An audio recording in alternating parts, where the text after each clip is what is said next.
안녕하세요. 그랬구나TV 김그나입니다. 오늘은 마음수부 책 한 권으로 마음을 빛나게 하는 시간 세 번째 시간인데요.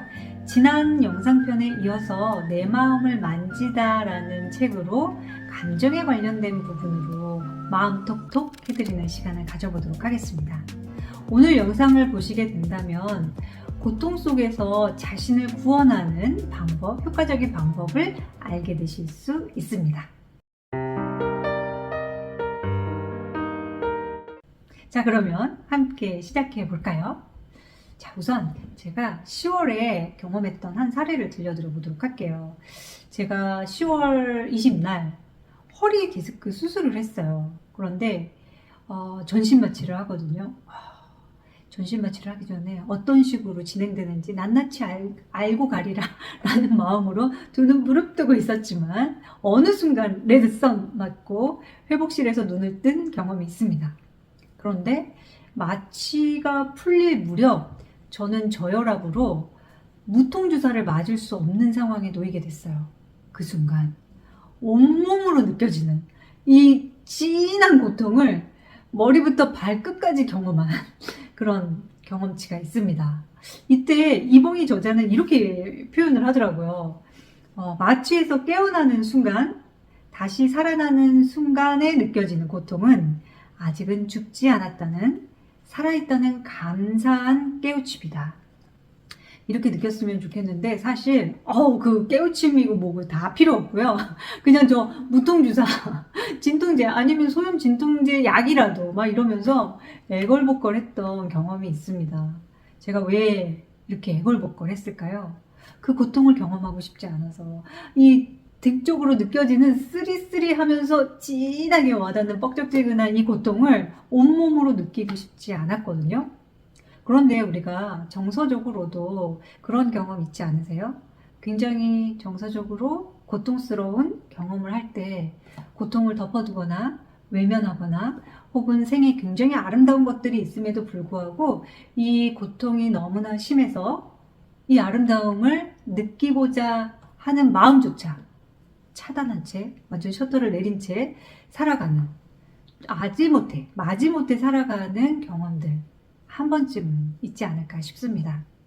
그런 의미에서 이러한 고통을 경험하고 있을 때 누군가한테 이야기를 하면 좀 마음이 풀리기도 하잖아요. 친구에게 이렇게 털어놓을 때, 이렇게 털어놓을 때, 혹은 술에 의존할 때, 혹은 카페인의 힘을 빌릴 때, 물론 일시적으로는 도움이 되지만 제가 조금 전에 말씀드렸던 대로 마취제를 맞듯이 그 순간에는 효과가 있는 듯 하지만 깨어났을 때는 다시 그 고통은 고스란히 나의 몫이 되죠.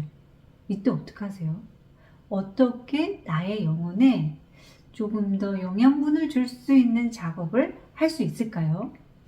이 책에 소개되기도 했던 신화에서 오세아누스는 프로메테우스에게 이런 말을 했다고 합니다. 언어는 병든 마음을 치료해주는 의사다. 다시 한번요. 언어는 병든 마음을 치료해주는 의사다. 동의하세요? 누군가한테 말로 표현하는 것도 치유가 되죠. 그런데 오늘 소개해드릴 방법은 글로 치유하는 방법입니다. 일명 저널 쓰기인데요. 일기 쓰기라고 보시면 좋겠습니다. 일기의 형태는 굉장히 다양할 거예요. 그냥 일상에 있었던 일을 그냥 쭉 나열할 때 하고요.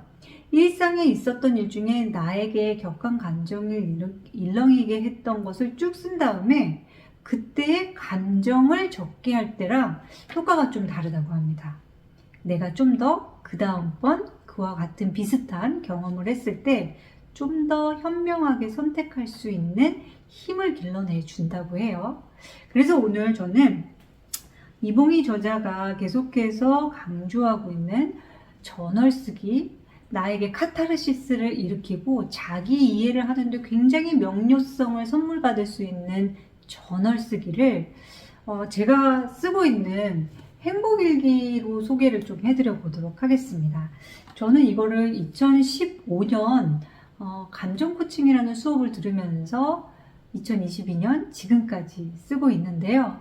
여기에 나와 있는 질문들이 있어요. 저는 이 질문대로 저의 일상에서 고통스러운 경험들을 글로 표현하는 작업을 계속해서 훈련하고 있거든요. 첫 번째는 그겁니다. 첫 번째 질문은 오늘 나에게 강한 감정을 일으켰던 상황을 쓰는 겁니다. 딸에 대한 건지 아니면 남편에 대한 것도 있고요. 회사 안에서 일어난 일도 다 좋습니다. 그 상황을 쓰는 것이 첫 번째. 두 번째는 그때 떠오른 생각이나 느낌을 적어 보시는 거예요. 그때 떠오른 생각이나 느낌.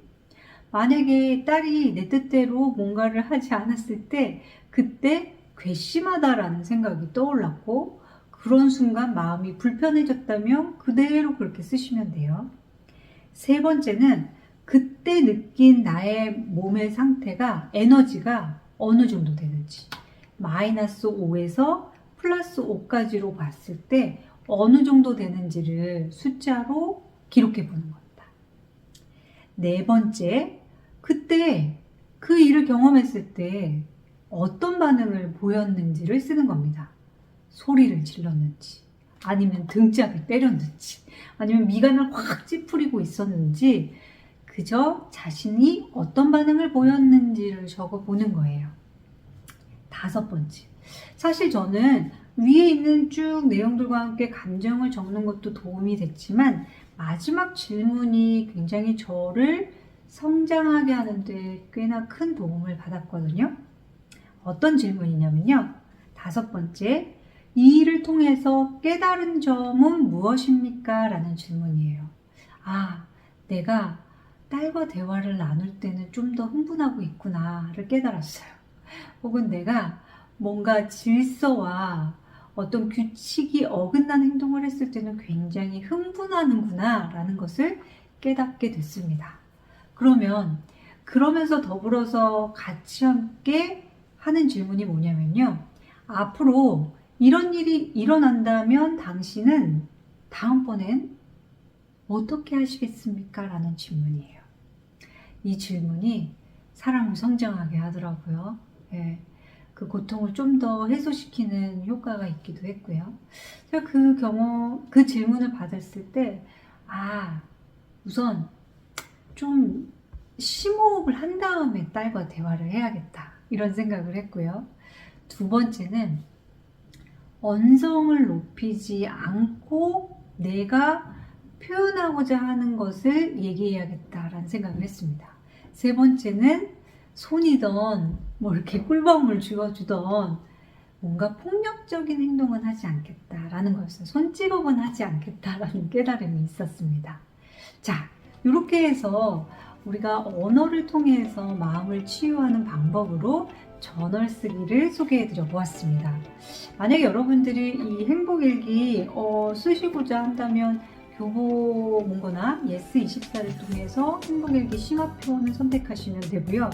혹은 그저 나는 이런 형식이 싫다 하시는 분들은 메모장 있잖아요. 핸드폰마다 그 메모장에다가 오늘 가장 나의 감정을 흔들어놨던 사건을 하나 쓰시고 그 사건에 대한 나의 감정, 좋았다면 뭐가 좋았는지, 나빴다면 왜 나빴는지 그것만 한번 쓰시고서 자신이 느끼는 어떤 그 잔잔한 변화를 한번 경험해 보시면 어떨까